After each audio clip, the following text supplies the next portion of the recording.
For this problem, there's two equal signs here, and we're going to deal with those in a second. And we're also going to deal with this guy first, though, because that'll make things a little bit simpler for us. So on this right-hand side of the implies, we have A union B and not A. That's what this means by definition. A union B and, put these in parentheses, and not A. So here you would distribute this not A using the distributive property since this statement is in parentheses. And you would get A and not A, or you would get not A and B. Now this goes away, A and not A, that'll be the null set. So we'll have the null set or not A and B, and that's the one we're going to keep. So we can rewrite this as, we'll just rewrite this right hand side here. A not A and B equals B. So let's deal with the equal signs right now. We'll say get rid of this. Alright, so on the left-hand side of the implies, we have this guy. And that's a two implications. A and B is a subset of phi, the null set, or the null set is a subset of A and B. The bottom term here is trivial. It's always true because phi is a subset of all sets. So we don't actually need to worry about this guy here. Over here, this one is not quite as obvious, or at least it's not a definition. If you're struggling and trying to figure out, you can sometimes draw a Venn diagram in these situations, and that can kind of give you some insight. So we have here two circles, A and B, and we'll draw this term here, what that means. Not A, we're going to draw diagonal hashes for not A. That's everything not in the circle A. And B, we'll draw diagonal hashes that are perpendicular to the original. That's B. So this filled in space is this statement here. B and not A is this crescent moon looking intersection. B and not A is a subset of B. Every element in this is in the circle B. This is the circle B and every element. So that's true, and that turns out to be always the truth. So that's what it means when it's trivially true, is it's never false. You can see this bottom statement here, though. That isn't true in the case we've drawn for our Venn diagrams. B, the circle, is not a subset of this intersection. It's bigger than the intersection. So this top one we're going to call trivial, and this bottom one, that's the one we're going to prove. So we'll go back to our original problem and erase some of this and hide this layer. Alright, so let's have a look at our original problem.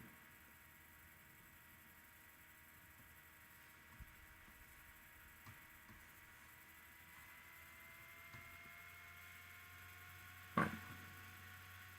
A and B being a subset of phi.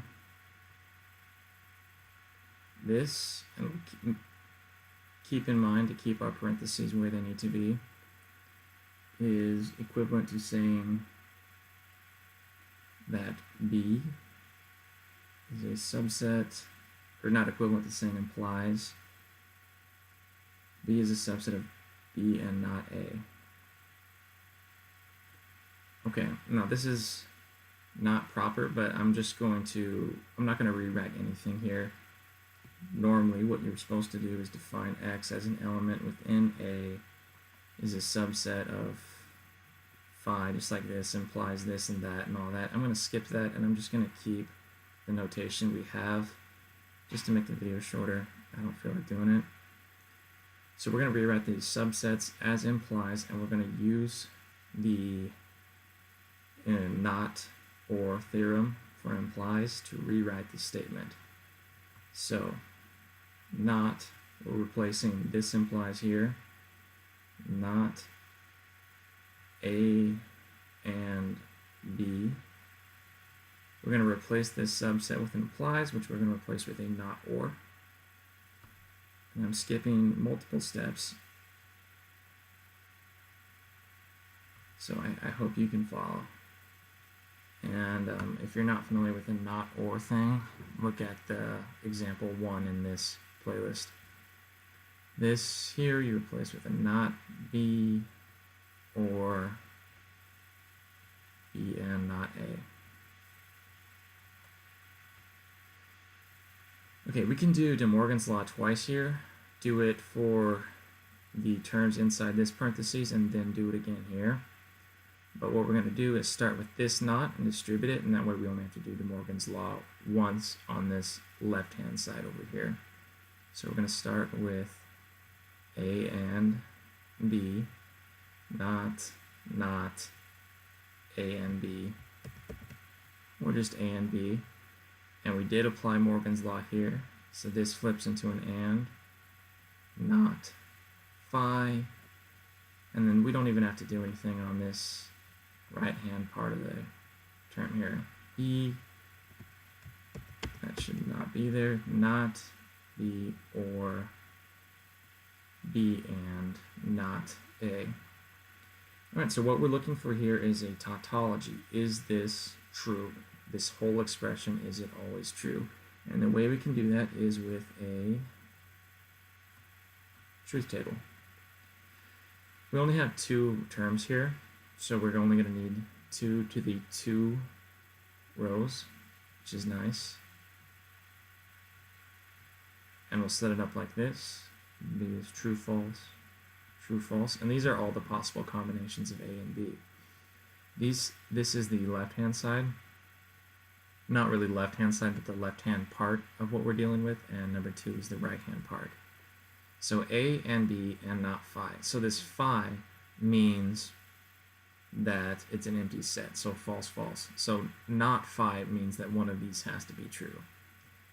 A and B, this is only true in one case. This is the first term, and since we have an and phi here, this term has to be true, and it's only true in this first row, so everything else is false. Any other combinations, because A and B are not true, either one or both of A and B are false here.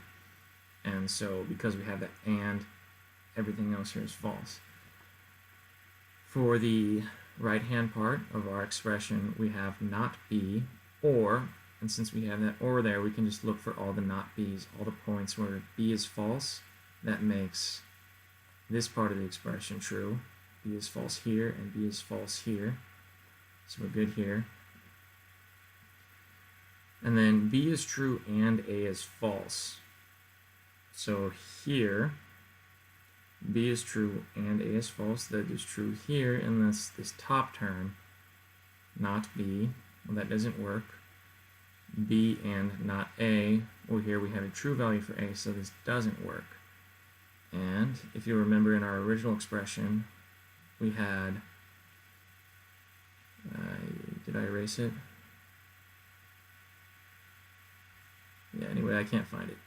So in our original expression, we had an or between 1 and 2, and that's our final expression. So 1 or 2, 1 works here, 2 works here, 2 works here, and 2 works here. So we're left with a tautology. And we have proven that this statement, this implication, is true. Thank you for watching.